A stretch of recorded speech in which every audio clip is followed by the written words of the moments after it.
Ülkemizin kurulduğu günden bugüne hızla büyüyen ve gelişen ülkemiz kısa sürede bölgenin öne çıkan sayılı ülkelerinden bir vatan sevdasıyla çalıştı. Ülkemiz son 15 yılda sanayi,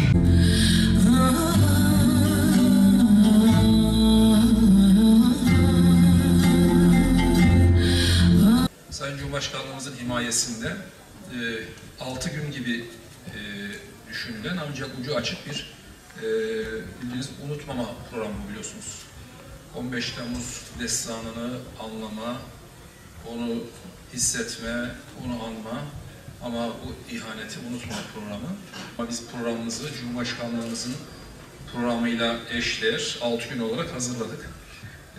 Onlar belki zaman içerisinde yeri gelir konuşulur. Çünkü hemen 9 çeyrekten sonra hissettiğimiz, sosyal medyada takip ettiğimiz, sizlerin de belki gördüğü hemen kriz merkezi oluşturduğumuz ve elimizde bir sıkıntı oluşmasın ve bu sıkıntı bölgemize sirayet etmesin, ülkemize sirayet etmesin diye. Ama bütün illerde bu şekilde davrandı. Sayın Cumhurbaşkanımızın başkanlığında, riyasetinde de bu hain darbe girişimi milletin zaferiyle son buldu. Ancak mücadele bitti mi? Bitmedi. Yani hep bunu konuşuyoruz. İhanet onların, vatan bizimdir. Delalet onların, vatan bizimdir. Hiyanet onların, vatan bizimdir. Her şey, bütün kötü şeyler onların ama vatan bu milletindir. Bir yandan da FETÖ ihanet örgütüyle ilgili davalar devam ediyor biliyorsunuz. Ve bu davalarda gördüğümüz en önemli şey, ana muhalefet partisinin öncülüğünde yine bir bloğun, bir kesimin bu davaları itibarsızlaştırmaya ve adeta görmezlikten gelmeye dair çabalarıdır.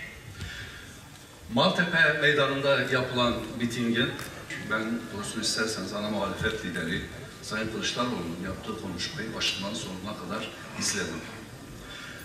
Duruşmaları da izledim ben Ankara'da. Bu hainlerin yargılandığı birkaç duruşmaya gittim.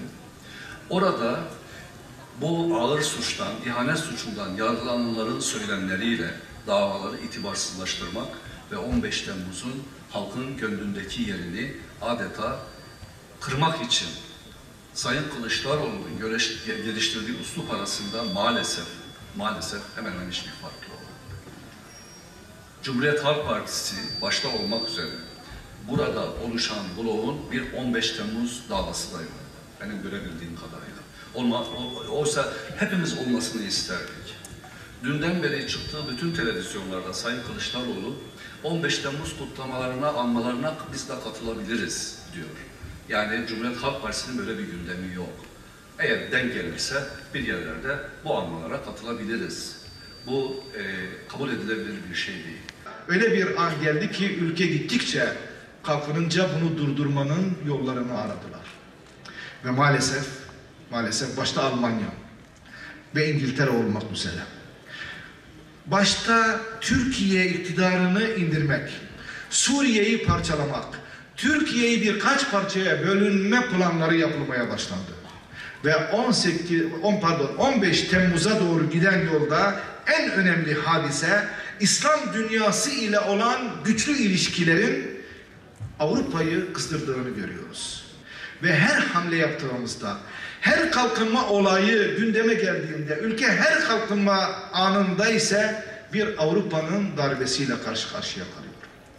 27 Mayıs'ta ve daha önceki dönemlerde darbeler ezanları susturmuşken 15 Temmuz'da ezanlar ve selalar darbeyi durdurdu.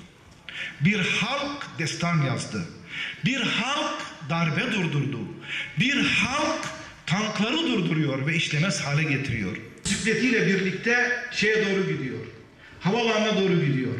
Ve orada birisine rastlıyor. Tam şeye gireceği sırada. Tıktığınız zaman veya egzozu bezle tıkadığınız zaman tank çalışmaz diyor.